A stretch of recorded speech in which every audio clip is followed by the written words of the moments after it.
Culture के बारे में यहाँ पर देखिए कुछ क्वेश्चन है जो कि आपके विभिन्न प्रकार से बनते हैं। जैसे कि उत्तर प्रदेश के बारे में अगर हम बात करें तो यहाँ पर इसकी स्थापत्य से संबंधित प्रश्न बनते हैं कि कौन सी मस्जिदें हैं, मंदिर हैं और अन्य प्रकार की स्थितियाँ हैं, कब बनी हैं। इसके अलावा संगीत कला है, संगीत कला में कौन कौन से प्रमुख घराने हैं, उनसे संबंधित प्रमुख व्यक्तित्व कौन कौन से हैं। या फिर अगर हम बात करें तो यहाँ पे शास्त्रीय जो नृत्य है कथक, क्योंकि यूपी का एकमात्र शास्त्रीय नृत्य है कथक, तो उसके बारे में भी कुछ प्रश्न बनते हैं।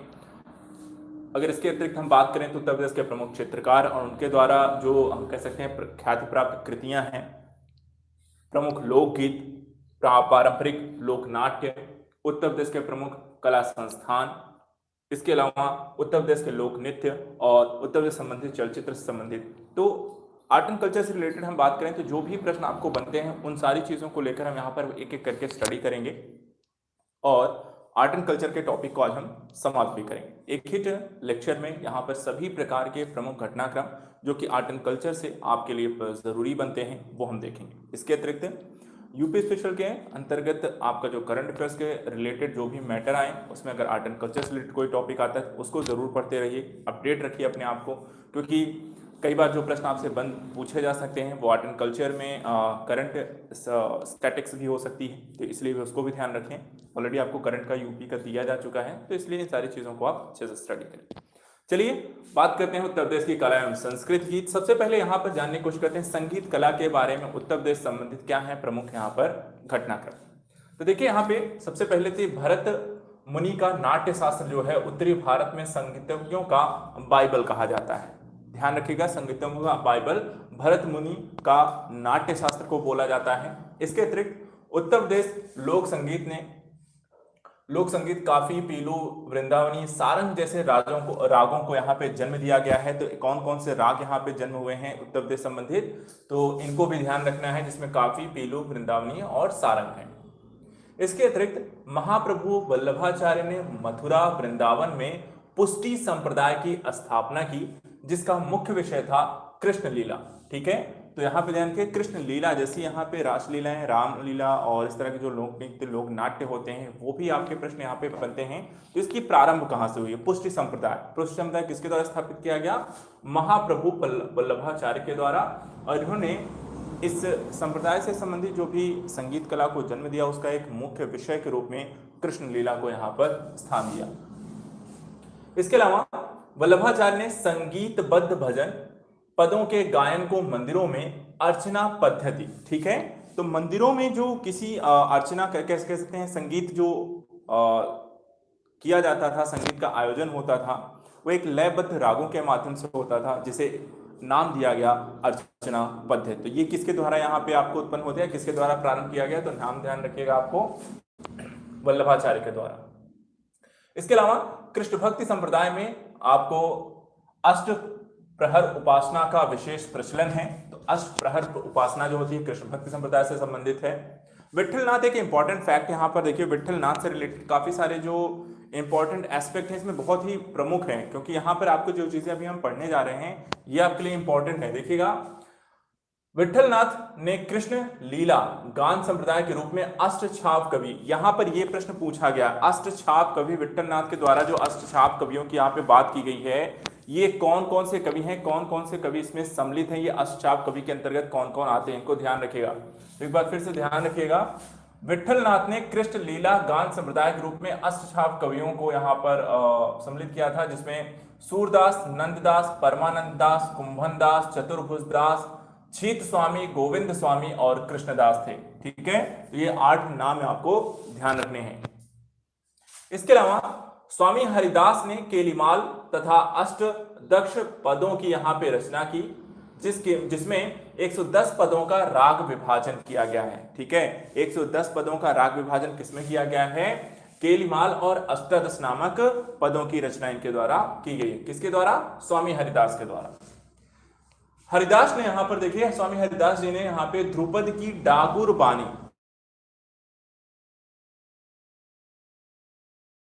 प्रवर्तक माना जा है, किसको?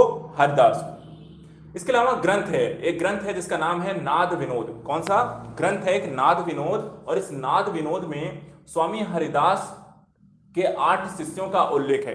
कौन से 8 शिष्य? काफी नाम जो है इसमें फेमस हैं, जैसे कि बैजू हैं, तानसेन हैं, गोपाल दास हैं, मदन राय हैं, रामदास हैं, दिवाकर पंडित हैं, सोमनाथ पंडित हैं और सौरसेन। आपको पता है इसमें बैजू और तानसेन का जो नाम है काफी फेमस है, काफी सारी चीजों के लिए यहाँ पर इनका नाम आता है।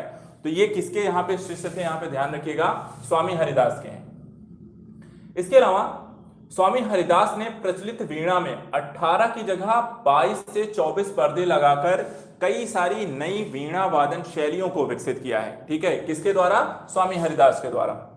साथ ही स्वामी हरिदास ने ध्रुपद गायन की गोबरहार, ठीक है, ध्रुपद गायन की गोबरहार पद्धति का यहां पर विकास भी स्वामी हरिदास के द्वारा किया गया है। अब देखिए यहां पे इन्होंने अपने शिष्यों को कई प्रकार की अलग अलग रागों में सिद्धि प्राप्त कराई, जैसे कि तानसेन हो गए, बैजू हो गए, ठीक है, इनको लोगों को, और गोपाल दास हो गए, इनको अलग अलग चीजों में यहां पर सिद्धि प्राप्त की। जैसे कि स्वामी हरिदास ने तानसेन को दीपक राग, बैजू बावरा को मेघ राग, गोपाल दास को यहाँ पे मालकौंस राग में सिद्धि की शक्ति दी है। ठीक है, तीनों लोगों, अपने 3 अलग अलग शिष्यों को इन्होंने 3 अलग अलग पद्धतियों में यहाँ पर उनको कह सकते हैं प्रशिक्षित किया है। इसके अतिरिक्त हरिदास संप्रदाय के 5 मुख्य संगीत अर्चना केंद्र हैं। कितने? 5 मुख्य संगीत अर्चना केंद्र हैं। कौन कौन से हैं? पहला है बांके बिहारी का मंदिर, जहां पे स्वामी हरिदास को बांके बिहारी के दर्शन प्राप्त हुए थे। दूसरा निधिवन है, जहां स्वामी हरिदास और उनके शिष्यों के आश्रम एवं स्वामी जी का यहां पे कह सकते हैं समाधि स्थल है। तीसरा है इसमें श्री रसिक बिहारी। श्री रसिक बिहारी जो है वो स्वामी रसिक देव ठाकुर का यहाँ पे स्थल के रूप में से जाना जाता है। इसके अलावा गोरेलाल का मंदिर चौथा स्थल है, इसमें स्वामी जी के शिष्य परंपरा नरहर देश के उपास्य के रूप में यहाँ पर इसको प्रसिद्धि प्राप्त है। और पांचवा है टटिया या ठट्टे स्थान, जो कि स्वामी ललित मोहिनी देव के द्वारा यहाँ पे एक स्थापित केंद्र है। इन 5 जगहों पर आप कह सकते हैं हरिदास संप्रदाय संबंधित जो संगीत अर्चना संबंधी आपके प्रशिक्षण इत्यादि दिए जाते हैं वो इन 5 केंद्रों में आपको प्रोवाइड कराए जाते हैं। तो ये स्वामी हरिदास से संबंधित जो भी फैक्ट हैं ध्यान रखना है, काफी सारे इंपॉर्टेंट हैं और इसमें से क्वेश्चन पूछे गए हैं, इसलिए इसको आपको यहाँ पर अच्छे से रिवीजन जरूर कर लेना है। इसके अलावा अगली बात करते हैं वैष्णवाचार्य स्वामी रामानंद के शिष्य सुरसुरानंद।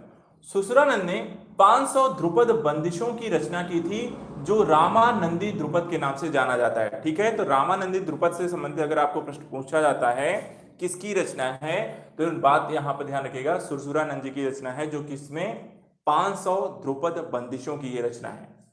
इसके अलावा अमीर खुसरो को लेकर देखिए काफी प्रश्न आपको बनता है। ये यूपी से बिलोंग करते हैं और काफी सारी नई चीजें, पद्धतियों का इनके द्वारा विकास किया गया। देखिए यहाँ पे सबसे पहला जो फैक्ट है, अमीर खुसरो का जन्म कहाँ हुआ था, तो कासगंज जिले के पटियाली गांव में 1253 ईस्वी में अमीर खुसरो का जन्म होता है। और अमीर खुसरो के द्वारा जो कार्य किया गया वो क्या था, इन्होंने ईरानी संगीत रागों में प्रचलित भारतीय रागों का मिश्रण करके, नहीं कह सकते हैं कि ईरानी और भारतीय संगीत रागों को इन्होंने मिश्रित करके ध्रुपद कह सकते हैं संस्कृत आपको, या संस्कृत संस्करण, एक नया संस्करण डेवलप किया। किसके द्वारा? अमीर खुसरो के द्वारा। अब यहां पर देखिए कौन कौन सी रागें इन्होंने डेवलप की। पूर्वी, गौड़, कांगली तथा अन्य राग के सम्मिश्रण से इनके द्वारा साजगिरी, हिंडोल, नैरेज के मिश्रण प्रस्तुत गान यहाँ पर इनके द्वारा, पर राग के सम्मिश्रण से जिल्फ, गारा आदि आविष्कारों की इनके द्वारा रचना की गई। तो काफी सारी डेवलपमेंट इनके द्वारा की गई। मूल काम जो था अमीर खुसरो का अगर देखा जाए तो मूल यहाँ पे रूप से इनके द्वारा कई सारी अलग अलग पद्धतियों का, रागों का, अलग अलग संस्कृतियों का इनके द्वारा मिश्रित करके नई प्रकार की स्थितियों को इनके द्वारा जन्म दिया गया। खुसरो ने ईरानी शैली की तरह कव्वाली, तराना, कौल कलबाना, नक्शे गुल आदि शैलियों का भी प्रचलन के द्वारा किया गया। खुसरो को तबला व सितार वादों के आविष्कार का श्रेय दिया था। यह प्रश्न कई बार पूछा गया है कि तबला और सितार यहाँ पे किसके द्वारा यहाँ पे विकसित किया गया, तो इसका जो श्रेय जाता है वो अमीर खुसरो को जाता है। खुसरो ने ही तत्कालीन ध्रुपद गायन शैली और में ईरानी संगीत का मिश्रण करके ख्याल गायन शैली को विकसित किया। तो ख्याल गायन शैली जो है अमीर खुसरो के द्वारा विकसित है, जिसमें ध्रुपद और ईरानी संगीत का मिश्रण है। आगे चल के एक डेवलपमेंट होती है जब ख्याल गायन शैली जो होती है आगे चल के ध्रुपद का स्थान ले लेती है। और इसके बाद बिलावल सप्तक पर आधारित इस शैली ने भारतीय संगीत को दो भिन्न गायन और वादन पद्धतियों में विभाजित कर दिया। एक उत्तर भारत की पद्धति और एक दक्षिण भारत की पद्धति। जो उत्तर भारत में जो पद्धति आपकी विकसित थी उसे बोला गया हिंदुस्तानी संगीत पद्धति, जबकि जो दक्षिण भारत में पद्धति आपको विकसित हुई उसे बोला गया कर्नाटक संगीत पद्धति। खुसरो के पौत्र मसीद खान ने सितार को मसीद खानी यानी कि विलंबित वादन जैसी चीजों को लेकर यहां पर वादन शैली का इनके द्वारा विकास किया गया। जौनपुर के सुल्तान हुसैन शाह शर्की ने ख्याल गायकी को व्यापक रूप से लोकप्रिय बनाने के बाद टप्पा शैली का प्रचलन किया। तो हुसैन शाह शर्की का भी इसमें एक अहम योगदान है संगीत कला में, जिसमें उन्होंने टप्पा शैली का विकास किया, साथ ही ख्याल शैली को भी इनके द्वारा विकसित किया गया। इसके अतिरिक्त मेहंदी उस्ताद, रहीमुद्दीन खां, मुस्तरी बाई, बेगम अख्तर ये प्रमुख आपके संगीतज्ञ और गायक थे जो कि फैजाबाद से संबंधित हैं। साथ ही शंभू महाराज ने रहीमुद्दीन खां से ठुमरी की शिक्षा प्राप्त की थी। किसकी? ठुमरी की शिक्षा यहां पे प्राप्त की थी शंभू महाराज ने रहीमुद्दीन खां से। टप्पा शैली को सुप्रतिष्ठित करने वाले पंजाब के शोरी मियाँ जो हैं आगे चलकर फैजाबाद उत्तर प्रदेश में आके बस जाते हैं। वहीं वाराणसी की सितारा देवी और अलकनंदा देवी ने कथक नृत्य को नई ऊंचाइयों तक पहुंचाया है। अकबर अली खां, सादे खां और रसूलन बाई, चित्राबाई, इमाम बाई ये सभी टप्पा गायन शैली से संबंधित प्रमुख आपकी गायिकाएं हैं। इसके अतिरिक्त खुले चक्कर बोल, परन, गतों, लड़ियों की प्रधानता के लिए प्रसिद्ध आपकी बनारसी राग की परंपरा का प्रवर्तन पंडित राम सहाय ने किया है। देखिए यहाँ पे काफी सारे घराने अभी इसमें जुड़ेंगे जो कि आपके एग्जाम में प्रश्न पूछे जाते हैं। यहाँ पर देखिए जो संगीत कला से संबंधित है, संगीत कला में कई सारी चीजों को, चाहे गायन की शैलियां हो, संगीत है, वाद्यंत्र है, उनसे संबंधित है। और यहाँ पर अभी हम जो पढ़ने वाले हैं जो प्रमुख घराने हैं, जो प्रश्न इसमें बनते थे, पहली चीज के घराने जो संबंधित हैं वो किस प्रकार से किस प्रकार के कार्यों के लिए हैं, और दूसरा इनके प्रमुख संगीतज्ञ या गायक कौन कौन से होते हैं। तो यहाँ पर उनके बारे में भी हम पढ़ेंगे। जैसे अभी यहाँ पे नाम आपको आ रहा है कि कुछ लोगों का, कुछ आपके संगीतज्ञ हैं, गायक हैं, नर्तकियां हैं, तो यहाँ पर ये किस घराने संबंधित है ये भी प्रश्न आपसे बनते हैं। लेकिन सबसे पहले इन फैक्ट को देख लेते हैं, उसके बाद हम उत्तर प्रदेश संबंधित प्रमुख घरानों को संगीत कला से देखेंगे।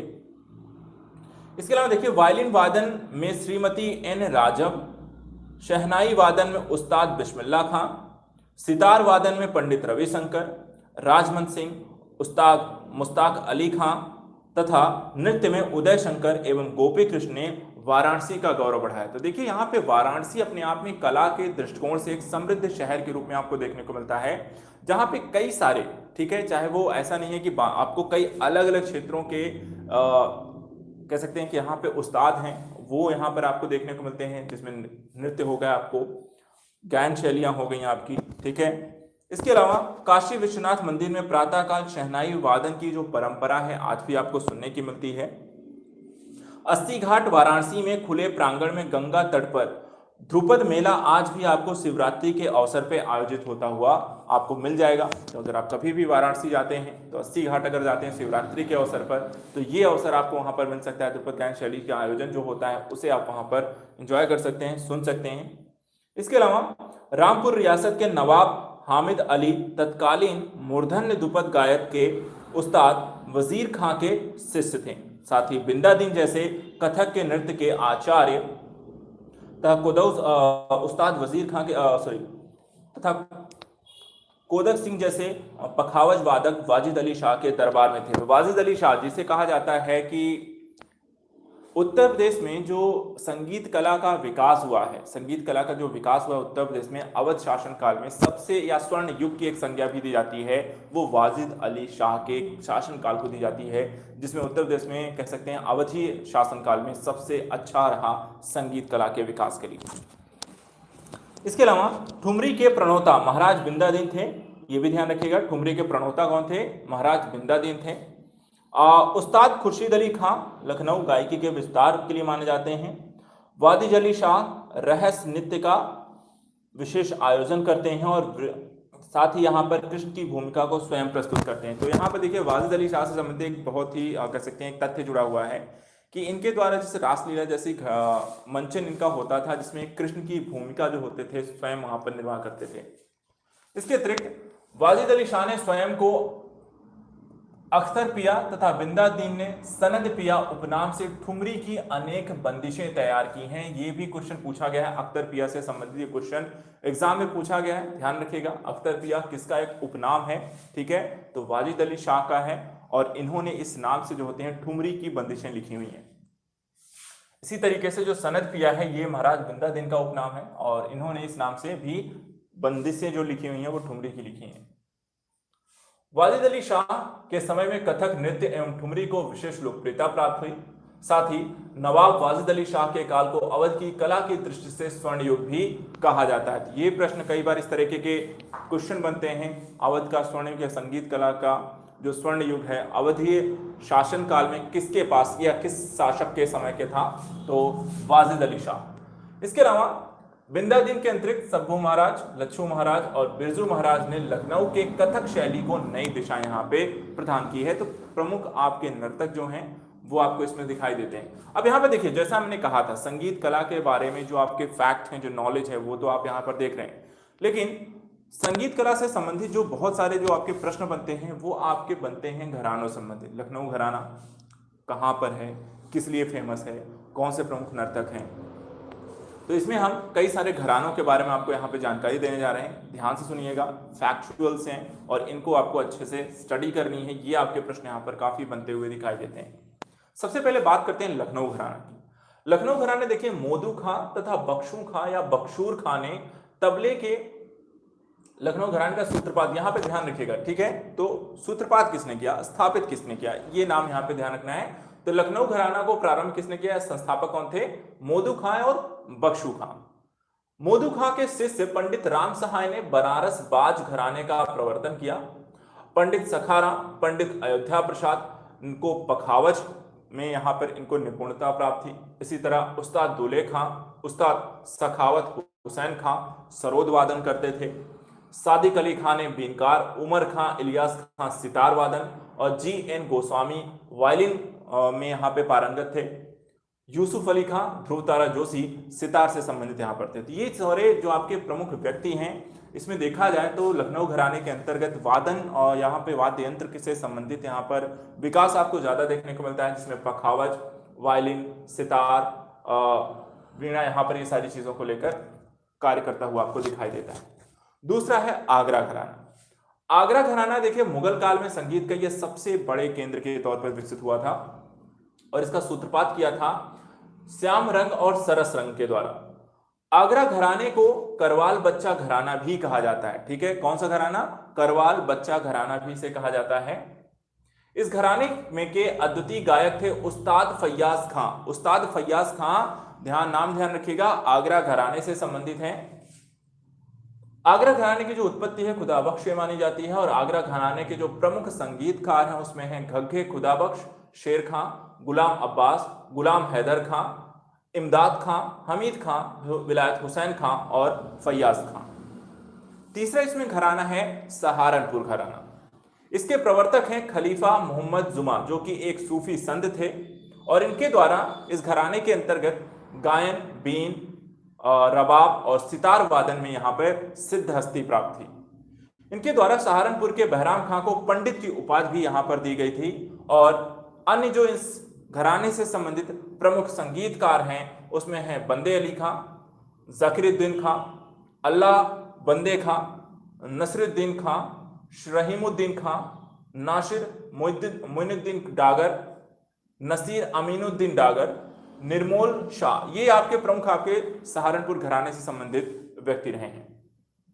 इसके अतिरिक्त एक प्रमुख जो तथ्य है ध्यान रखिएगा, एक नाम आता है निर्मोल शाह का, ठीक है, नाम ध्यान रखिएगा, निर्मोल शाह। निर्मोल शाह कौन थे, निर्मोल शाह आपके तानसेन के दौहित्र वंशीय थे और इन्हें जो है ध्रुपद के चारों, ठीक है, ध्रुपद के चारों बानियों में, जैसे कि यहाँ पे ख्याल है, अंग है, वीणा है, वादन है, तो यहाँ पे चारों वाणी, ख्याल, अंग, वीणा, वादन, ये चारों ही चीजों में ये निपुण थे। ध्यान रखिएगा, निर्मोल शाह यहाँ पे ध्रुपद के चारों ही पदों में यहाँ पे निपुण थे, चाहे वो वाणी हो, ख्याल हो, अंग हो या वीणा वादन हो। अगला है इसमें अतरौली घराना, पर उस रियासत के अंतर्गत ये आता था।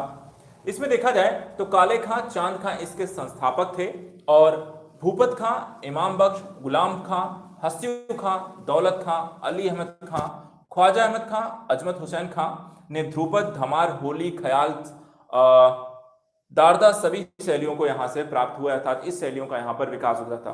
तो प्रमुख जो संगीतकार हैं वो तो हमने देखे ही, लेकिन अतरौली घराना किन किन चीज़ों के लिए फेमस है, कौन सी चीज़ें सिखाई जाती थी, तो यहाँ पे देखिए ध्रुपद, धमार, होली, ख्याल, दरदा, ये सभी आपकी शैलियां यहाँ पर सिखाई जाती हैं। अगला है इसमें अजराड़ा घराना। अजराड़ा जो घराना है वो बेसिकली मेरठ में है और यहाँ पर चांदी के स्याही के अधिक प्रयोग यहाँ पर आपको देखने को मिलते हैं जो पेशकार होते हैं उनके द्वारा। साथ ही इसमें कायदों, तिनक तिन, केन, धिन गिन, धिनान जैसे बोली के कारण यहाँ पर इसकी एक अलग प्रधानता आपको देखने को मिलती है। यहाँ पे जो आपके प्रमुख कलाकार हैं उसमें आपको चांद खां, कल्लू खां, हस्सू खां, हबीबुद्दीन खां, कलाकार आपको मोहम्मद बख्श, ये आपके प्रमुख आपके अतरड़ा घराना से संबंधित हैं। इसके बाद किराना घराना, जो कि काफी बार यहाँ पे एग्जाम में पूछा गया है, किराना घराना से संबंधित जो फैक्ट आते हैं इसमें है आपके, देखिए सबसे पहली चीज कि किराना घराना संबंधित कहाँ से है, तो मुजफ्फरनगर से है, ध्यान रखिएगा, और वहां पे किराना नामक स्थान से रिलेट करता है। इसके जो संस्थापक हैं किराना घराना के, उनका नाम है उस्ताद बंदे अली खां। ठीक है, कौन है? उस्ताद बंदे अली खां। साथ ही जो प्रमुख आपके संगीतकार हैं, प्रमुख संगीतकारों के नाम इसमें देखिएगा, भीमसेन जोशी, काफी नाम इनका आता है, कई बार यहाँ पे इनसे पूछा गया है, भीमसेन जोशी से रिलेटेड प्रश्न है।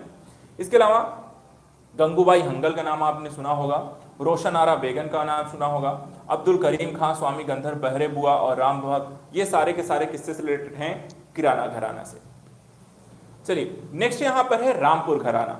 रामपुर घराना ने देखिए यहाँ पे नेमत खां सदारंग के द्वारा इसकी संस्थापना की गई। इसमें पंडित रविशंकर जो कि सितार वादन के लिए सुप्रसिद्ध हैं वो यहाँ से संबंधित हैं। इसके अलावा ख्याल गायकी के रूप में यहाँ पर आपको रामपुर घराना ज़्यादा फेमस है, ख्याल गायकी को यहाँ पे ज़्यादा प्राथमिकता दी जाती है। इसके अलावा जो प्रमुख अन्य जो गायक हैं रामपुर घराने से रिलेटेड हैं उसमें उस्ताद गुलाम मुस्तफ़ा खां, उस्ताद मुस्तारक हुसैन शाह, उस्ताद मोहम्मद अली खां और प्रमुख संगीतकार के रूप में यहाँ पर उस्ताद बहादुर हुसैन खां रामपुर घराने से रिलेट करते हैं। इसके बाद अगला जो एक प्रमुख घराना है यूपी से रिलेटेड वो है आपका बनारस घराना। बनारस घराना की बात करें तो इसमें संगीत पारखी आश्रयदाता काशीराज दरबार से ये संबंधित है। साथ ही बनारस घराने में अगर हम देखें तो ख्याल है, ठुमरी, ठप्पा, कजरी, चैती, भजन, गजल, ध्रुपद गायन इत्यादि के बारे में यहाँ पर शिक्षण प्रशिक्षण का कार्य किया जाता है। प्रमुख जो संगीतकार यहाँ से निकले हैं बनारस घराने से प्रशिक्षित होकर उसमें शिव सहाय मिश्र, राजन साजन मिश्र, पंडित दिलराम मिश्र यहाँ पर आपके प्रमुख संगीतकार के रूप में निकले हैं। साथ ही देखा जाए तो यहाँ पे कुछ प्रमुख गायिकाएं भी यहाँ से आपको निकली हैं प्रशिक्षित होकर, जिसमें विद्याधर सरस्वती, छोटी मैना, बड़ी मैना, मोती केसर, रसोई, कृष्णा देवी और शांति देवी हैं। ये आपके प्रमुख यूपी से संबंधित घराने हो गए। साथ ही कुछ अन्य फैक्ट भी यहाँ पर आपको पता होना चाहिए, जैसे कि इलाहाबाद की गायिका जानकी बाई उर्फ छप्पन छुरी अपनी मीठी आवाज के लिए यहाँ पर काफी प्रसिद्ध रही हैं। इसी तरीके से हरिप्रसाद चौरसिया और रघुनाथ सेठ जो होते हैं बांसुरी वादन के लिए फेमस रहे हैं। बंगाल के गौरीपुर घराने का जो मूल स्रोत है वो आपका यूपी का इटावा जिला है। इटावा से संगीत परंपरा है जो कि आगे चलकर बंगाल में गौरीपुर घराने से फेमस होती है। इसी तरीके से लखनऊ परंपरा के जनक गुलाम रसूल के प्रपौत्र नत्थनवीर बख्श ने मध्य प्रदेश में आगे चलकर ग्वालियर घराने का आगाज किया। तीसरा एक फैक्ट इसमें ध्यान रखना है आपको कि मुरादाबाद के छज्जू खान, नजीर खां, खादिम हुसैन खां ने बंबई के भिंडी बाजार घराने की लोकप्रिय गायकी की परंपरा की शुरुआत की, जिसमें आपको लता मंगेशकर का नाम आपने सुना होगा। लता मंगेशकर जो है इसी घराने के अमान अली खां से उन्होंने संगीत की। तो यहाँ पर ध्यान रखिएगा उत्तर प्रदेश के आपके जो निवासी हैं वो कलाकार हैं वो अन्य जिलों में भी जाकर नए घरानों को उनके द्वारा विकसित किया गया। तो ये तो हमने देख लिया संगीत कला के बारे में। अब बात करते हैं आपके शास्त्रीय नृत्य के बारे में, जो कि यूपी का एकमात्र शास्त्रीय नृत्य आपका कथक है। कथक से संबंधित कुछ फैक्ट आपको ध्यान रखने हैं। सबसे पहली चीज कि इसका जो प्रारंभ है मंदिर के पुजारियों के द्वारा कथा बाजते समय हाव भाव के प्रदर्शन करने से इसकी शुरुआत या प्रारंभ इसका माना जाता है। आगे चल के यहाँ पे वाजिद अली शाह के काल में इसका अधिक विकास हुआ और शास्त्रीय जो नृत्य है कथक का जो मुख्य केंद्र है वो लखनऊ माना जाता है। ठीक है, कथक का मुख्य जो केंद्र है यूपी में उसे लखनऊ माना जाता है। कथक नृत्य के पिता के रूप में यहाँ उन्नायक ठाकुर प्रसाद को कथक नृत्य के पिता की संज्ञा दी जाती है। ठीक है, किस नाम ध्यान रखिएगा, किसे, उन्नायक ठाकुर प्रसाद को। इसी तरीके से बिंदा दिन ने कथक में ठुमरी गायन का प्रवेश कराया। बिंदा दिन ने कथक में ठुमरी गायन का प्रवेश कराया था। 20वीं शताब्दी में कथक के उत्थान में लीला सोखे, यानी जिनका नाम था मेनका, लीला सोखे रियल नाम था, स्टेज का नाम मेनका था, तो मेनका का यहाँ पे प्रमुख योगदान रहा। प्रदेश में जो है 4 संस्थान है जो कि कथक में स्नातक की डिग्री भी प्रदान करती हैं। ठीक है, कथक में स्नातक की डिग्री उत्तर प्रदेश के 4 संस्थानों के द्वारा प्रोवाइड कराई जाती है। कौन कौन से हैं इसमें से? बनारस हिंदू विश्वविद्यालय, दूसरा आगरा विश्वविद्यालय, तीसरा भारत खंडे संगीत संस्थान लखनऊ और चौथा राष्ट्रीय कथक संस्थान लखनऊ, जिसे लखनऊ विश्वविद्यालय के नाम से भी हम जानते हैं। तो यहाँ पर आपको ये 4 संस्थान है जो कि कथक के क्षेत्र में आपको डिग्री देते हैं। तो ये हमने देख लिया आपके जो एकमात्र आपका शास्त्रीय नृत्य है उसके बारे में। अब बात करते हैं उत्तर प्रदेश के प्रमुख चित्रकार और उनके द्वारा जो आपकी प्रमुख कृतियां बनाई गई हैं कौन कौन सी हैं। तो यहां पर देखिए चित्रकार, निवासी और उनके द्वारा जो प्रमुख आपकी कृतियां हैं एक एक करके यहां पर आप इनको देखते चलिए। पहला है इसमें अखिल कुमार हलधर। क्या नाम है? अखिल कुमार हलधर। कहां के निवासी हैं? लखनऊ के हैं। और यहां पर देखिए इनके द्वारा जो खाद्य प्राप्त कृतियां हैं कौन कौन सी हैं? प्रकाश व लय, राम व गृह वपु, विकासोन्मुख यौवन, वेद का अध्ययन, कुणाल, अकबर तथा मेघदूत व अमर खय्याम से संबंधित यहाँ पर इनके द्वारा प्रमुख कृतियां और रचनाएं विकसित की गई। दूसरा इसमें नाम है आपका रामचंद्र शुक्ल का, जो कि बस्ती के रहने वाले थे और इनके द्वारा पश्चाताप, आकांक्षा, प्रतिशोध, द्विस्वप्न, दया, मौत की आंखें, रोगी का स्वप्न, सृष्टि और ध्वंस की पराजय की पीड़ा, ये इनकी प्रमुख आपको कह सकते हैं चित्र कृतियां हैं। तीसरा इसमें है भवानी चरण गप्पू का, जो कि रामलीला से संबंधित चित्रात्मक कलाकृतियों के विकास के लिए प्रसिद्ध हैं। चौथा इसमें नाम है रणवीर सिंह बिष्ट का, जो कि लखनऊ के रहने वाले हैं और इनके द्वारा पहाड़ी लोक नृत्य, पहाड़ी शीत से बचने का सहारा, गांव की सुबह, काम की समाप्ति पर, स्लथ बालक, बाजार गपशप, शहर की रोशनी, सांझ ढले, जाड़े की रात, पहाड़ी घसियारे और नीलकंठ जैसे आपके प्रमुख कृतियों का विकास किया गया। अगले इसमें है रणवीर सक्सेना, जिनके द्वारा प्रतीक्षा, बुद्ध का गृहत्याग और झूला जैसी यहाँ पर चित्रात्मक रचनाएं इनके द्वारा की गई। छठा यहाँ पे ध्यान रखिएगा शिवनंदन नौटियाल। इनको इंपॉर्टेंट है ये, क्योंकि यहाँ से प्रश्न पूछा भी गया है। शिवनंदन नौटियाल जो होते हैं लखनऊ के हैं, इनके द्वारा सत्यम शिवम सुंदरम, जो कि काफी फेमस है, सत्यम शिवम सुंदरम नामक आपकी कृतियां किसके द्वारा विकसित की गई हैं? शिवनंदन नौटियाल के द्वारा। इसके अलावा विश्वनाथ मेहता के द्वारा प्यासा ऊंट, सोहाब बिंदी और सृष्टि नामक यहाँ पर कृतियां विकसित की गई। बंद किशोर शर्मा, जो कि खुर्जा के रहने वाले हैं, इनके द्वारा काली, ट्रे, चीनी बर्तनों के डिजाइन से संबंधित यहाँ पे कृतियां देखने को मिलेंगी। राज कपूर चितेड़ा, जो कि इलाहाबाद वर्तमान समय प्रयागराज के रहने वाले हैं, इनके द्वारा सचिन तेंदुलकर की 1500 फीट लंबी चित्र श्रृंखला का विकास किया गया। महेंद्रनाथ सिंह के द्वारा कांगड़ा और काशी शैली की विविधता पर कार्य किया गया। विश्वनाथ खन्ना कानपुर के रहने वाले, इनके द्वारा ख्याति प्राप्त कलरिस्ट की रचना की गई। मदन लाल नागर के द्वारा आपको ब्रज संबंधित 21 चित्रों की श्रृंखला, ठीक है, ब्रज से संबंधित 21 चित्रों की श्रृंखला मदन लाल नागर के द्वारा विकसित की गई। साथ ही कृष्ण खन्ना कानपुर जो हैं, इनके द्वारा आपको यूरोपीय मत की झलक इनके द्वारा विकसित की गई है। अमृता शेरगिल का नाम यहाँ पे ध्यान रखिएगा, ये फेमस है आपको। इनके द्वारा ये गोरखपुर की रहने वाली हैं और इनके द्वारा विशिष्ट और यथार्थ की गहरी पकड़, उपेक्षित समाज, महिला वर्ग की गहरी संवेदना की ख्याति प्राप्त ये चित्रकार है।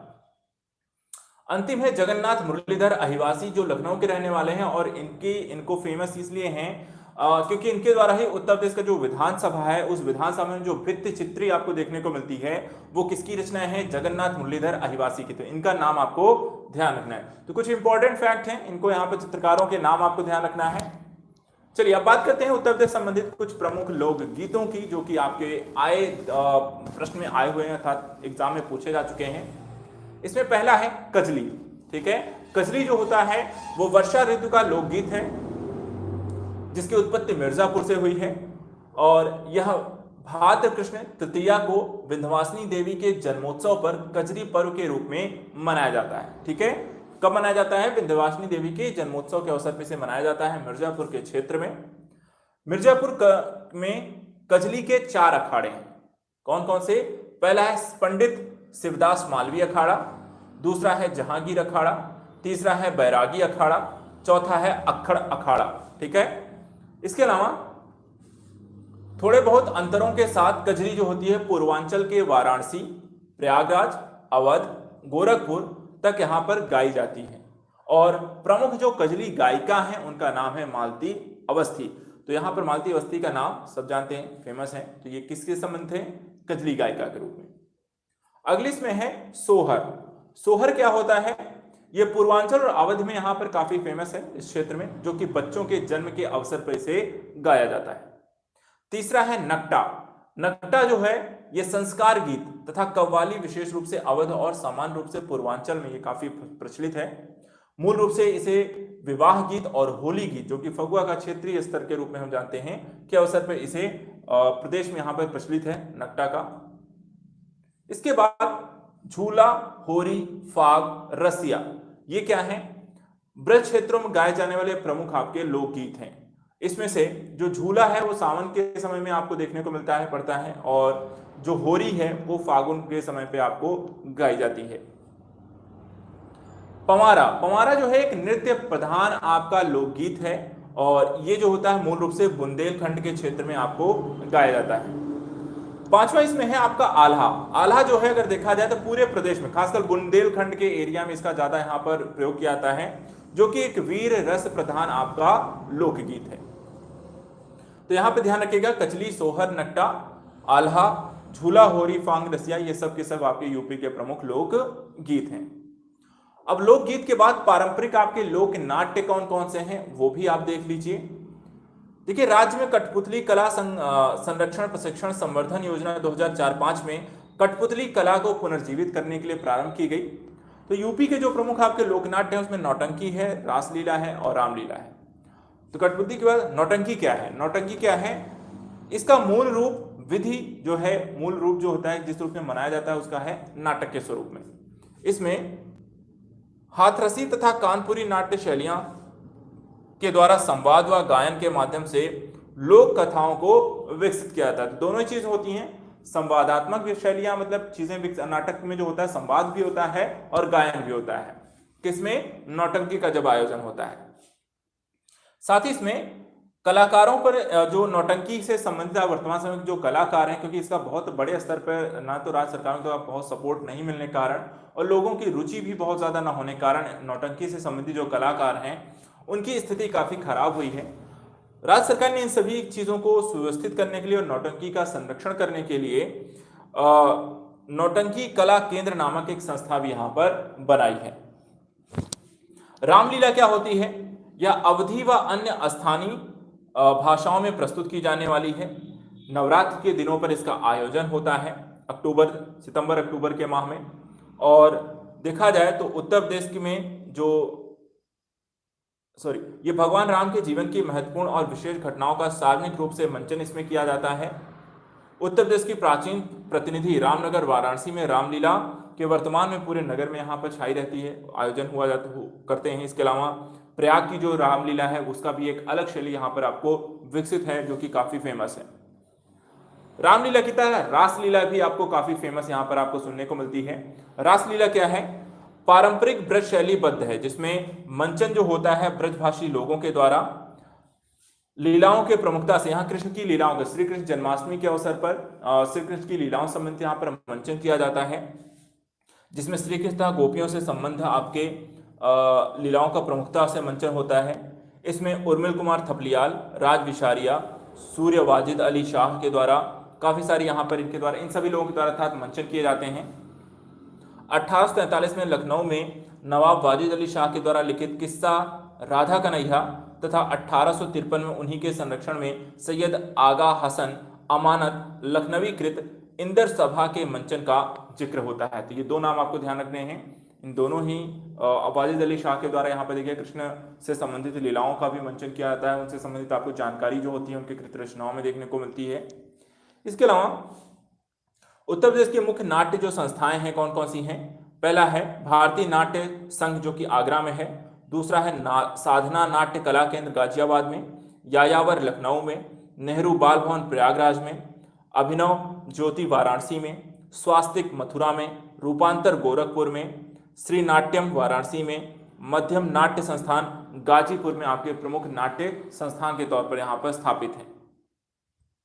इसके अलावा उत्तर प्रदेश रंगमंच विषयक पहली पत्रिका 1953-54 में भारतीय जन नाट्य संघ आगरा ने रंगमंच नामक शीर्षक से यहाँ पे प्रकाशित की। इसी तरह बाद में अभिनव नाम से इसे प्रकाशित किया गया।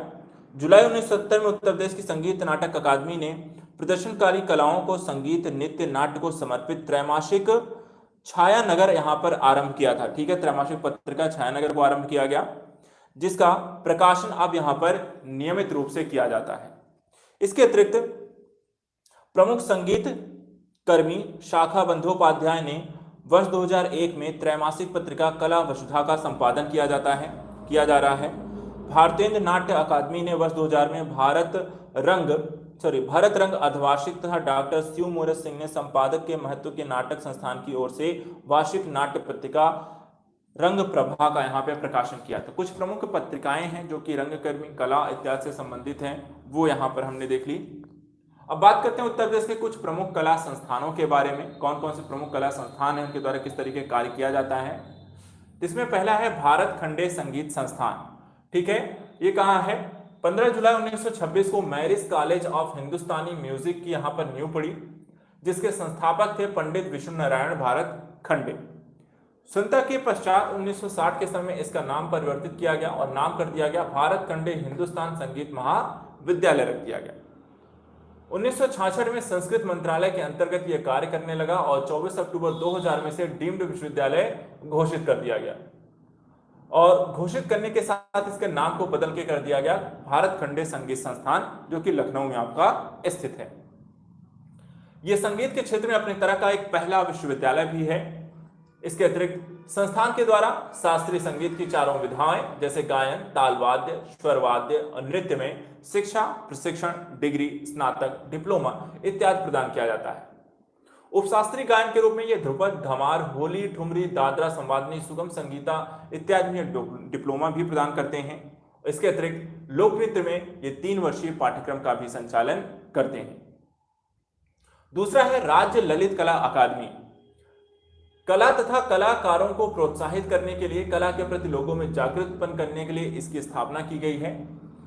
18 फरवरी 1962 को इसे स्थापित किया गया। संस्कृत विभाग के अंतर्गत यह कार्यरत है। वित्तपोषित अगस्त 1975 में लखनऊ में इसे स्थापित किया गया।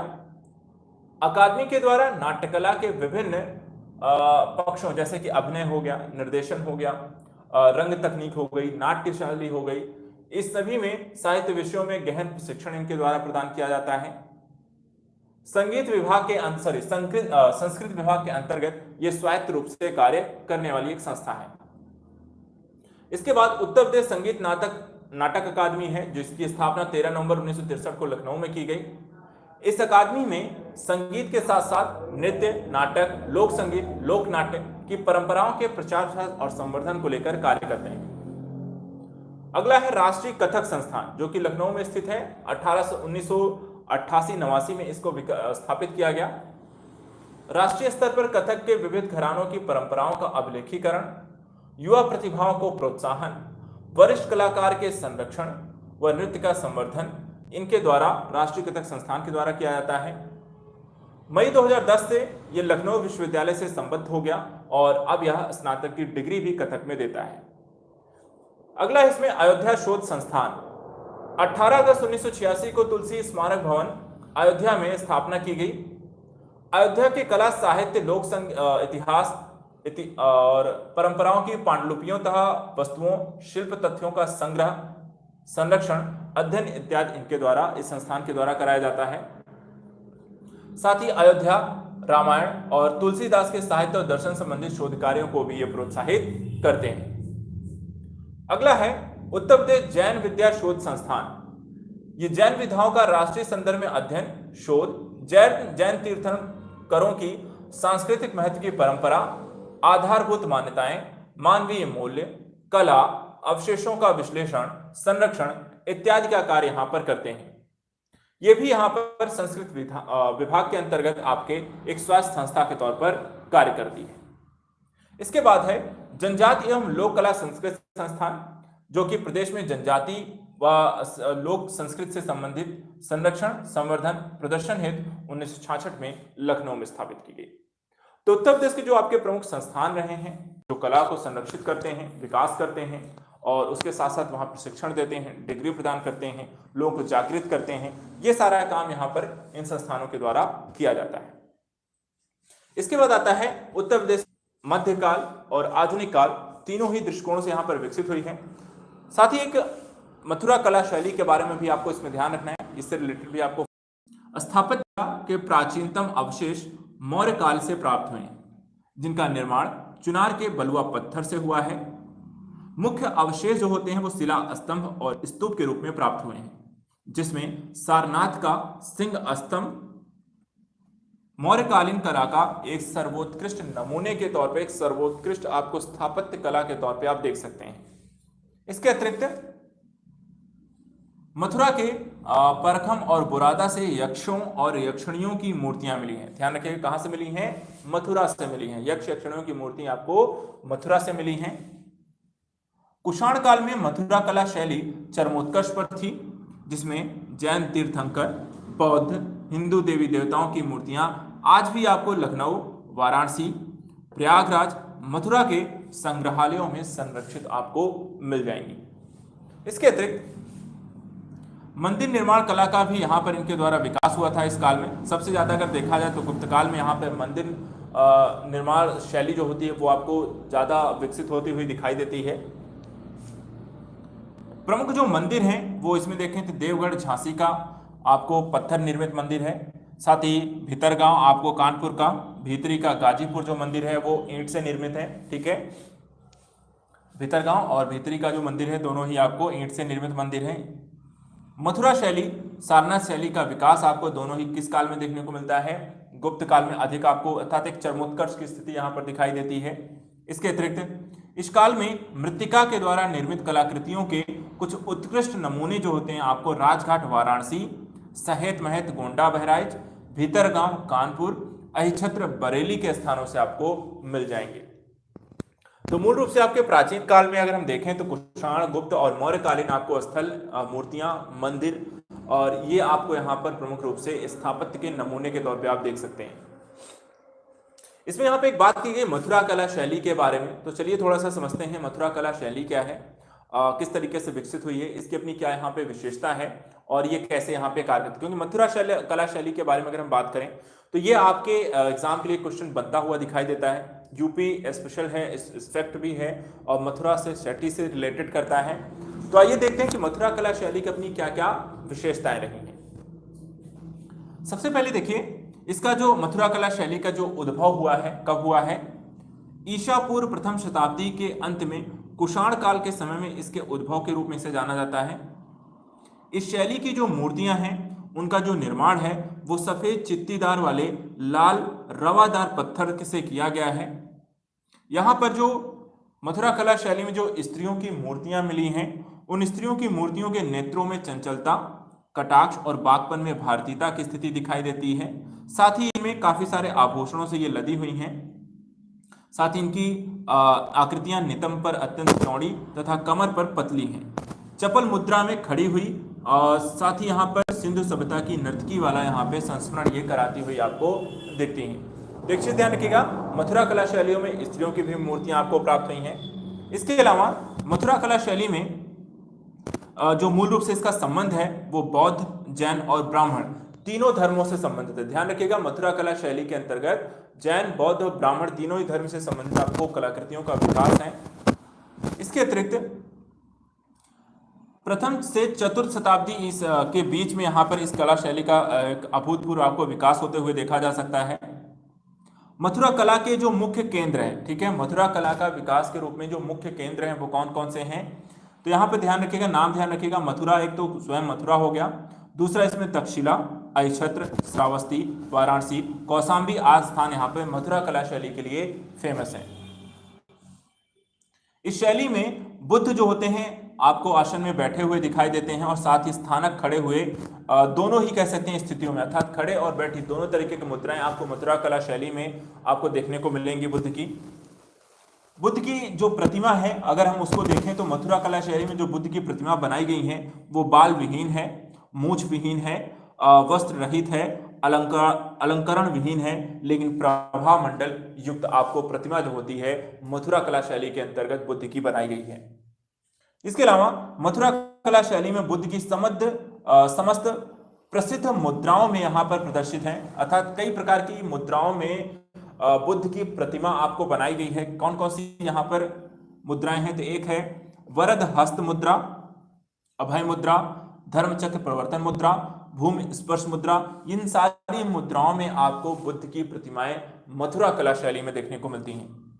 इसके बाद इसी तरीके से अगर हम बात करें जैन मूर्तियों के बारे में, तो जैन मूर्तियों के वक्ष स्थल पर पवित्र आपको एक मांगलिक चिन्ह यहां पर आपको अंकित, यहां पर श्रीवत्स, यहां पर आपको उनके मांगलिक चिन्ह के रूप में श्रीवत्स उनके वक्ष पर आपको अंकित देखने को मिलता है जैन मूर्तियों में। साथ ही जो जैन मूर्तियां हैं वो दो प्रकार की हैं, एक खड़ी मुद्रा है जिसको बोला गया कायोत्सर्ग, और एक बैठी हुई आपको मुद्रा में यहां पर आपको दिखाई देती है। जो खड़ी हुई मूर्ति आपको जैन मूर्तियां जो मिलती हैं मथुरा कला शैली में वो पूर्णतः यहां पर नग्न है। इसके अलावा एक मूर्ति मिली है आपको यहां पर, हाँ, एक कनिष्क की एक सिर रहित मूर्ति भी आपको यहां पर मिलती है मथुरा कला शैली में। और लेकिन यहाँ पे विशेषता यह है कि जो ये मूर्ति मिली है वो सिर रहित है, ठीक है, उनका सर जो होता है वो नहीं है। और ये जो मूर्ति है 5 फीट 7 इंच है। इसमें अगर देखा जाए तो जो मूर्ति है आपको इसमें महाराजा धीराज देवपुत्रे कनिष्के भी यहां पर अंकित है। इसके अतिरिक्त मथुरा शैली में पाशुपत संप्रदाय के अनुयायी बड़ी संख्या मथुरा में रहते हैं। विष्णु शिव और पार्वती की प्रतिमाएं भी कुषाणकालीन आपको मथुरा कला शैली में विकसित होती हुई यहां पर आपको पाई जाती हैं। तो ये यहां पर आपने मथुरा कला शैली और प्राचीन काल की स्थापत्य जो होती है, स्थापत्य कला जो है उत्तर प्रदेश की, वो हमने यहां पर देख ली। अगली बात करते हैं, अब मध्यकाल के बारे में डिस्कस कर लेते हैं। तो मध्यकाल में देखिए जौनपुर के जो होते हैं सरकी शासक, ठीक है, जौनपुर के सरकी शासकों के संरक्षण के स्थापत्य यहां पर प्रमुख रूप से आपको देखने को मिलती है। यहाँ के निर्माण में अटाला मस्जिद और खालिसा मुखलिस जो होती है, झंझरी मस्जिद है, लाल दरवाजा है, वो आपको प्रमुख रूप से इस शासनकाल में मध्यकाल में आपको देखने को मिलेगी। इसके अतिरिक्त अगर हम 1408 में जौनपुर की जो अटाला मस्जिद है वो सरकी शासन की सबसे अद्वितीय कह सकते हैं कि स्थापत्य कला के नमूने के तौर पे आप उसे कह सकते हैं। अटाला मस्जिद ध्यान रखिएगा जो सरकी शासकों के द्वारा यहाँ पे बनवाया गया। लेकिन सरकी शासकों के अतिरिक्त स्थापत्य कला का जो आपको एक अभूतपूर्व विकास देखने को मिलता है वो आपको मुगल काल में देखने को मिलता है, जिसमें चाहे बाबर हो, अकबर हो और शाहजहां, इन तीनों के द्वारा बड़े स्तर पे स्थापत्य के तौर पे यहाँ पे किलों और अन्य चीजों का विकास किया गया। जैसे बाबर के द्वारा जो मस्जिदें बनवाई गई, जैसे बाबरी मस्जिद बनवाई गई थी, तो उन्होंने अयोध्या और संभल में मस्जिदें बनवाई। अकबर और शाहजहां के द्वारा अगर हम बात करें तो इनके द्वारा फतेहपुर सीकरी, इलाहाबाद, आगरा के किला, दीवाने खास, दीवाने आम और ताजमहल जिसे हम कह सकते हैं अभूतपूर्व रचना के तौर पर संगमरमर का बनवाया गया, मकराना के संगमरमर पत्थरों से। तो ये कुछ अद्वितीय स्थापत्य के नमूने हैं जो कि मुगल कालीन स्तर पे आपको देखने को मिलते हैं। इसके अलावा देखिए इस काल में जो आपके स्थापत्य है उसकी जो विशेषता क्या है, तो विशेषता के तौर पे ध्यान रखिएगा यहाँ पे जो स्थापत्य है वो लाल बलुआ पत्थर के बने हुए हैं। साथ ही संगमरमर का उपयोग बड़े स्तर पर किया गया है शाहजहां के काल में। इसमें चिकने और रंग बिरंगे फर्श पर महीन आपको पच्चीकारी और जड़ाऊ का काम भी आपको देखने को मिलेगा। और शाहजहां का काल जो रूप से अगर देखा जाए स्थापत्य के तौर पे तो संगमरमर कालीन यहाँ पर आपको स्थापत्य ज्यादा देखने को मिलता है। और इस संगमरमर कालीन में यहाँ पर शाहजहां ने कई ऐसे स्थलों को, या ये कह सकते हैं कि अकबर कालीन जो स्थापत्य रही है उसको भी तोड़ करके, क्योंकि वो मोस्टली अकबर के जो काल में बनाए गए स्थापत्य है वो लाल बलुआ पत्थर के थे, तो उसको उसने तोड़ करके और वहां पर आपको संगमरमर कालीन आपके नए आपको स्थापत्य नमूने विकसित किए थे। इसके अलावा अगर हम आधुनिक काल की बात करते हैं तो आधुनिक काल में अवध के और अंग्रेजों के द्वारा बड़े स्तर पे आपको बाकी के निर्माण कार्य यहाँ पर आपको किए गए। अवध के शासनकाल में अगर हम बात करें तो यहाँ पर असफुद्दौला की इमामबाड़ा हो गया, केसरबाग स्थित आपका मकबरा हो गया, और जाट बरादरी हो गई, अंग्रेजों के द्वारा बनाई गई रेजिडेंसी हो गई, रूमी दरवाजा, छतर मंजिल, मोती महल, केसरबाग स्थित महल, दिलकुश उद्यान, सिकंदराबाद, रूमी दरवाजा, ये सब आपके आधुनिक काल के प्रमुख आपके स्थापत्य के नमूने हैं। तो यहां पर हमने उत्तर प्रदेश से संबंधित कुछ स्थापत्य और मथुरा कला शैली को पढ़ लिया। अंतिम तौर पर दो चीजें और यहाँ पे आपको जान लेना समझ लेना जरूरी है, जो कि आपके परीक्षा के दृष्टिकोण से पूछा जा सकता है। पहला, उत्तर प्रदेश के जो प्रमुख आपके लोक नृत्य हैं कौन कौन से हैं, उनका नाम क्या है। दूसरा, उत्तर प्रदेश के किस क्षेत्र में आयोजित किए जाते हैं। तीसरा, किस अवसर पर आयोजित किए जाते हैं और किनके द्वारा ये मनाया जाता है। तो ये चारों चीजें जो होती हैं ये प्रश्न एग्जाम में पूछा गया है। तो आइए देखते हैं उत्तर प्रदेश संबंधी जो आपके प्रमुख आपको लोक नृत्य हैं वो कौन कौन से हैं। पहला इसमें दीप नृत्य, ठीक है। दीप नृत्य जो है बुंदेलखंड का में आयोजित किया जाता है। बुंदेलखंड में यहाँ पर जो अहिरों के द्वारा दीपों को प्रज्वलित कर नृत्य परंपरा नृत्य किया जाता है, जिसे वो दीप नृत्य के यहाँ पर बोला जाता है। तो ठीक है, तो सबसे पहले यहाँ पर मैं जितने भी आपको पढ़ाने जा रहा हूँ बुंदेलखंड एरिया से में कौन कौन से नृत्य यहाँ पर आयोजित किए जाते हैं। दीप नृत्य के अलावा दूसरा है राई नृत्य। राई नृत्य जो है वो भी बुंदेलखंड में यहाँ पर मनाया जाता है। कृष्ण जन्मोत्सव के अवसर पर यहाँ पे महिलाओं के द्वारा मयूर की तरह यहाँ पर इस नृत्य को आयोजित करते हैं। तीसरा है धुरिया नृत्य, जो कि बुंदेलखंड में कुम्हारों द्वारा महिलाएं जो होती हैं वो उनके द्वारा किया जाने वाला एक विशेष नृत्य है, जो कि बेटों के अर्थात लड़कों के जन्म के अवसर पे यहाँ पर होता है। इसके अलावा पाई डंडा है, जो कि बुंदेलखंड में होता है। अहिरों के द्वारा गुजरात की में जैसे आपका डांडिया नृत्य होता है, उसी की तर्ज पर यहाँ पर पाई डंडा इसे बोला जाता है, जो डांडिया की तरह ही यहाँ पर आयोजित होता है बुंदेलखंड में। किसके द्वारा? अहिरों के द्वारा इसे मनाया जाता है। अगला है शौरा या सैरा बुंदेलखंड। ये कृषकों के द्वारा फसल काटते समय हर्षोल्लास के लिए यहाँ पर किया जाने वाला नृत्य है। अगला है कार्तिक नृत्य, जो कि बुंदेलखंड में कार्तिक माह में कृष्ण और गोपी बनकर किया जाने वाला नृत्य है। अगला इसमें देवी नृत्य। देवी नृत्य भी आपको बुंदेलखंड में होता है। इसमें करते क्या है कि जो नर्तक होते हैं वो यहाँ पर दो रूप धारण होता है। एक होता है जो कि देवी का रूप धारण करते हैं, और बाकी जितने भी आपके नर्तक होते हैं वो उस जो देवी का रूप धारण किए हुए नर्तक होता है उसके सामने जो होते हैं बाकी लोग नृत्य करते हैं। इसे बोला जाता है देवी नृत्य। ये भी आपको बुंदेलखंड में आपको आयोजित होता है।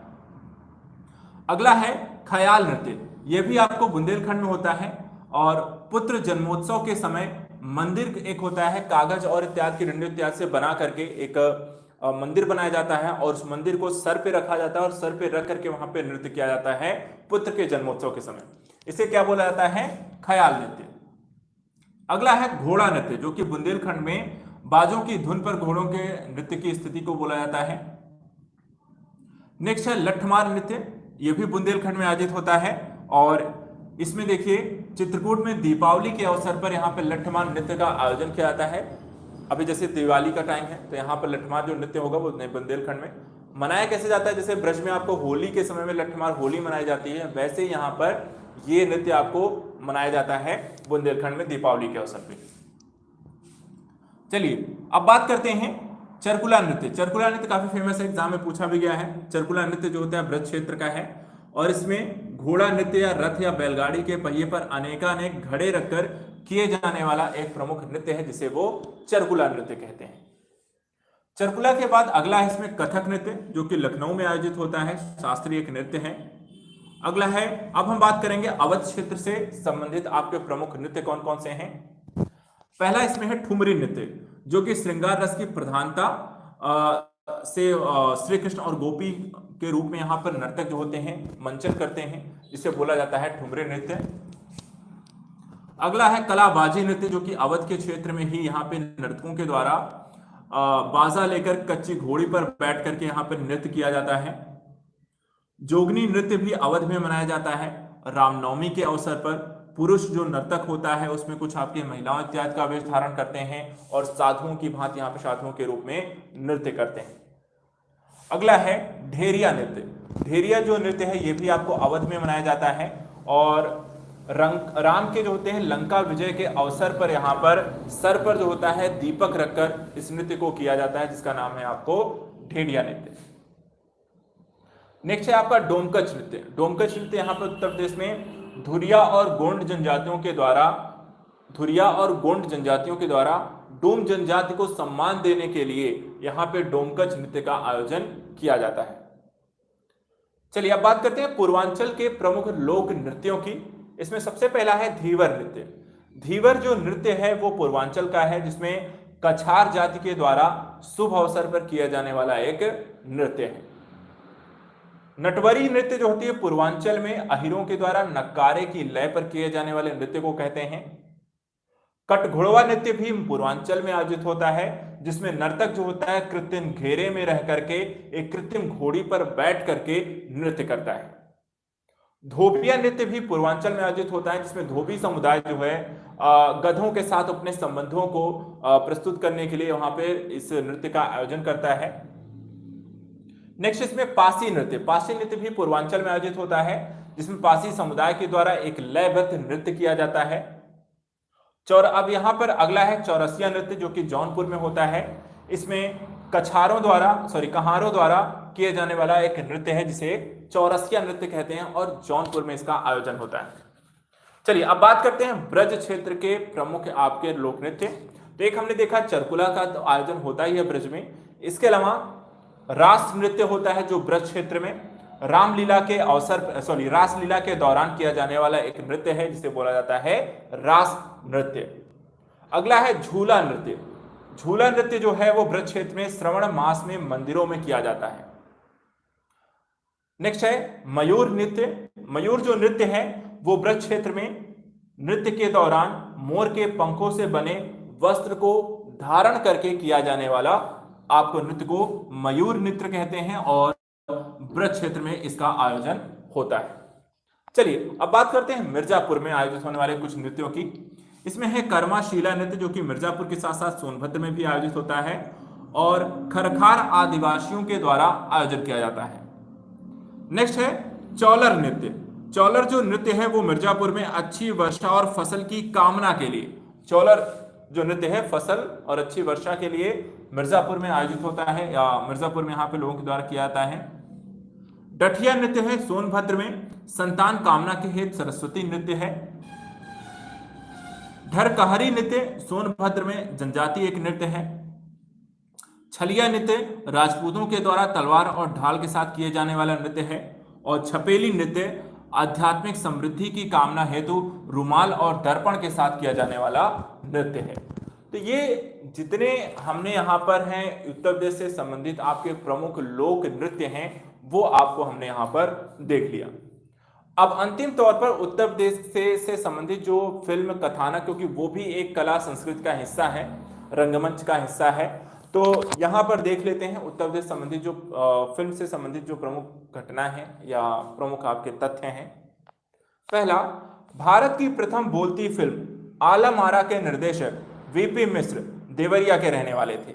दूसरा, प्रदेश में लोक भाषा जैसे कि ब्रज है, भोजपुरी, बुंदेली में फिल्मों का निर्माण किया जाता है और सबसे ज्यादा जो फिल्में बनती हैं वो भोजपुरी भाषा में यूपी में बनती हैं।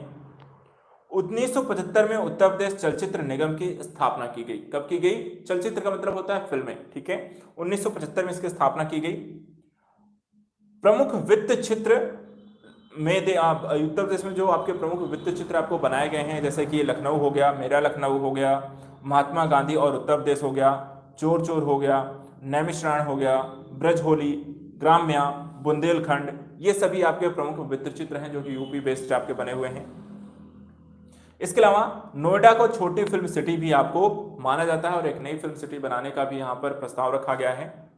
इसके अलावा फिल्म का उद्योग का, ठीक है, फिल्म को उद्योग का दर्जा यूपी में 1998 में दिया गया, जबकि फिल्म उद्योग से संबंधित जो पहली नीति यहाँ पे बनाई गई वो 1999 में बनाई गई। 2001 और 2015 में उत्तर प्रदेश फिल्म नीति में यहाँ पे संशोधन किया गया। फिल्म नीति के उद्देश्य की पूर्ति हेतु यहाँ पर देखा जाए तो उत्तर प्रदेश में फिल्म बंधु का गठन किया गया। किसका? फिल्म बंधु का गठन किया गया, जिसका काम क्या था? फिल्म बंधु के माध्यम से फिल्म निर्माताओं को आकर्षित करना, साथ ही यहाँ पर उनको निवेश के लिए तैयार करना, फिल्म इंस्टीट्यूट में अध्ययनरत राज्य के मूल निवासी छात्रों को छात्रवृत्ति देना और फिल्म सोसाइटी को अनुदान से संबंधित नियमावली तैयार करने का कार्य करना, ये सभी आपको फिल्म बंधु को जो इसे बनाया गया है उसके द्वारा ये सारे कार्य यहाँ पर किए जाएंगे, ताकि फिल्म उद्योग को यूपी में यहाँ पर विकसित किया जा सके। और साथ ही लोगों को जो यहाँ पे फिल्म उद्योग से जो भारतीय कह सकते हैं यूपी बेस्ड लोग हैं जो कि इस इंडस्ट्री से जुड़ना चाहते हैं, कार्य कर रहे हैं, सीख रहे हैं, उनको यहाँ पर प्रोत्साहित करना, छात्रवृत्ति देना। 21 दिसंबर 2016 को लखनऊ में उत्तर प्रदेश फिल्म टेलीविजन एवं लिबरल आर्ट संस्थान का भी यहाँ पे शिलान्यास किया गया। ये 14 एकड़ में बनने वाला संस्थान है जिसमें आधुनिक उपकरण भी यहाँ पर लगाए गए हैं। इसके अतिरिक्त उत्तर प्रदेश टीवी सेवा लखनऊ में 1975 में बनाया गया। फिल्म बंधु और फिल्म विकास परिषद का जो गठन है वो सन 2001 में यूपी में किया गया। इसके अतिरिक्त बॉलीवुड फिल्मों का जो सबसे बड़ा बाजार है, बॉलीवुड फिल्मों का सबसे बड़ा बाजार आपका कौन सा है? यूपी है। प्रथम जो फिल्म कलाकार के तौर पर यहाँ पे देखिए आपको साथ ही उत्तर प्रदेश से संबंधित आपके प्रमुख फिल्म कलाकार या फिल्मों में या चलचित्रों में काम करने वाले जो लोग रहे हैं, इनमें हैं अमिताभ बच्चन, नसीरुद्दीन शाह, मनोज बाजपेयी, निर्देशक मुजफ्फर अली, संवाद लेखक डॉक्टर राही मासूम राजा। ये आपके कुछ प्रमुख व्यक्तित्व रहे हैं। आप बहुत सारे नाम हैं जो आते हैं, लेकिन यहाँ पे ये कुछ प्रमुख व्यक्तित्व हैं जो कि फिल्म टेलीविजन उद्योग से यहाँ पर आपको जुड़ते हुए दिखाई देते हैं।